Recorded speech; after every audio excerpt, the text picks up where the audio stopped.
I'm Sunny Williams. I'm up here on the International Space Station.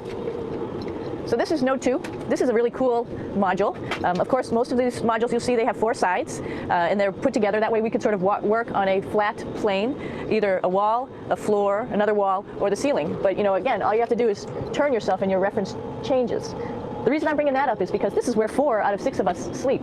And so people always ask about sleeping in space. Do you lie down? Are you in a bed? Not really, because it doesn't matter. You don't really have the sensation of lying down. You just sit in your sleeping bag. So here's one sleep station right here. I'm going in right now. You can follow me if you want. So I'm inside. It's sort of like a little phone booth, but it's pretty comfy. I've got a sleeping bag right here that we sleep in, so we don't have sort of like a little bit of a cover. We don't fly all over the place. But you know, you can sleep in any orientation. I have it sleeping, feeling like I'm standing up right now, but like you saw, I'm on the floor. But it doesn't matter if I turn over and I sleep upside down. I don't have any sensation in my head that tells me that I'm upside down, so it really doesn't matter. The sleep station is also like a little office. We've got a computer in here. As you can see, we've got a couple little toys. I've got some books. I've got some clothes and other things that make it sort of like home. I'm coming out. And just for reference, that's one sleep station. This one's another, right here. There's one on the ceiling, if you want to call it, right here. And then there's a fourth on the other wall over here. So all of us sleep in a little bit of a circle. All right, come on back. There's more to show you.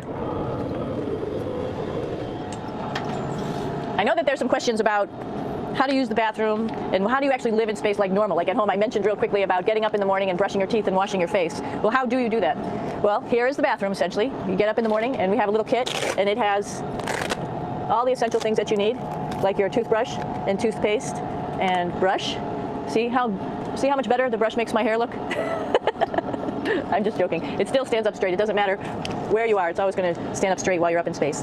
A lot of people ask about toothbrush and toothpaste. So luckily enough, toothpaste, you can do it upside right this way, is sticky, and so it sticks to your toothbrush, no problem. Another cool thing is that water sticks to your toothbrush too. If you can see it, I'll have some water come out. Water is pretty neat up in space. It'll stick to your toothbrush, and it will make a big bubble. And that's just by surface tension.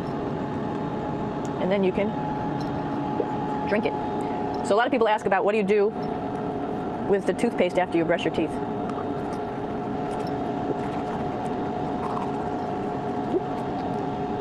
Two options. Swallow it, and it's sort of like mouthwash, but it tastes a little gross. Or you can just spit it out in a paper towel, and then you don't have to worry about it. Swallowing thing I wouldn't recommend at home. I'm only up here for 4 months, so it's not that bad. One of the most pressing questions about living in space, of course, is the bathroom. So let's take a look at that little piece of work. Come on in.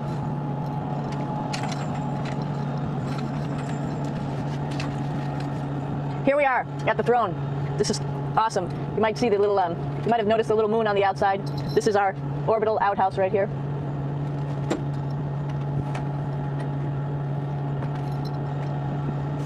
And of course, it serves for 2 functions. Number 2, right here. I'll show you. But you see it's pretty small, so you have to have pretty good aim, and you be ready to make sure things get let go the right direction. And it smells a little bit, so I'm closing it up. And that's, of course, for number 2. And this guy right here is for number 1. So there's sort of 2 slightly separate functions, but you can do essentially both by hanging on right here and doing number 1 and number 2. I might add it's color-coded, so you really don't get it mixed up, which is nice. This is yellows for number 1. And also, there's a selection of paper. People always ask about toilet paper. What do you do with toilet paper? What kind of toilet paper do you have? We have gloves just because sometimes it does get messy. We have some Russian wipes, which are a little bit coarse if you like the coarse type of toilet paper. We have some nice tissues, which are nice and soft if you like soft toilet paper. We have Huggies, just for any cleanup. You know, we're all babies once, and this sort of helps. And then if things get really out of control, we have disinfectant wipes just to make sure we clean up here. Because, you know, just like the water I showed you, the number 1 stuff can sort of go all over the place if you don't aim correctly. And did I mention both of these have a little bit of suction, so they should keep things going in the right direction. But like I said, sometimes things get a little out of control if you are out of control yourself flying around. So we have lots of protective stuff. And of course, you do have your privacy. There's a little door, so other people know that you're in there. Here's a pretty cool place. This is sort of like in your house where everybody meets in the morning. After you wash your face, brush your teeth, you want to find something for breakfast. And this is our kitchen. You might notice there's all sorts of foods here. It's like opening the refrigerator. You got all your different stuff that you want to have: drinks, meats, eggs, vegetables, cereals, bread, snacks, and that's a good place. That's where you find all the candy. Side dishes, and then some little power bars just in case. So we have all this type of food. Some of it is dehydrated, and so we have to hydrate it, fill it up with water. Some of it is already made, and then all we have to do is heat it up. So something like this, I'm pulling out barbecued beef brisket. Pretty yummy. Not only is this food made in the U.S., but we also have food here from Japan. We've got Russian food. As you can see, all these red containers are filled with food that's from Russia. And then we get some of our specialty stuff, some things that we like, some of our favorite stuff that your family can send up.